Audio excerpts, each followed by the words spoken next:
The president is set to nominate the next Associate Justice of the Supreme Court Monday evening. The decision coming less than 2 weeks after Justice Anthony Kennedy submitted his resignation to the president ahead of the Supreme Court summer recess. We have to pick one that's going to be there for 40 years, 45 years. The plan of action almost identical to the one used with now Justice Neil Gorsuch. Choose from a list, nominate in primetime, and battle through a contentious confirmation process.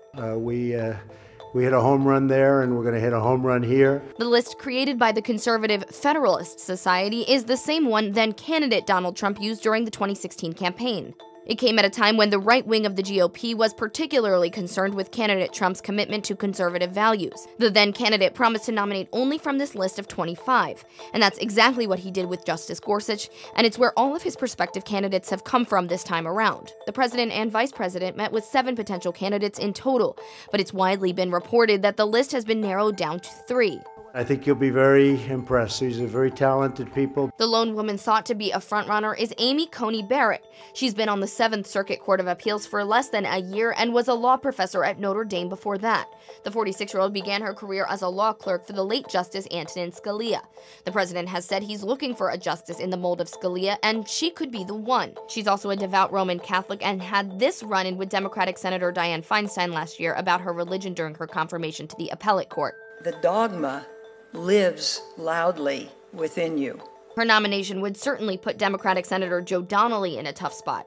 They're both from Indiana, and he's a red state Democrat running in a tough re-election. Another frontrunner is Brett Kavanaugh. He's the more conventional pick, an appellate judge, a former Kennedy clerk, and he was even a member of Kenneth Starr's team investigating President Bill Clinton. Kavanaugh has said he believes presidents should be insulated from investigation while in office, which may be good for an administration with the potential to have a case reach the Supreme Court. It's been reported that Senator Rand Paul has voiced opposition for Judge Kavanaugh. It's largely speculated that it's because of his ties to the Bush White House, but his more mainstream appeal could help him gain more support among moderates. Last is another former Kennedy clerk and appellate judge Raymond Kethledge. He's considered an originalist with a judicial ideology similar to Justice Gorsuch. Kethledge is a graduate of the University of Michigan, both undergrad and law. This might be a strike against him. The president is believed to favor a nominee who graduated from either Yale or Harvard. Regardless of who the pick is, it's likely to be a grueling nomination process.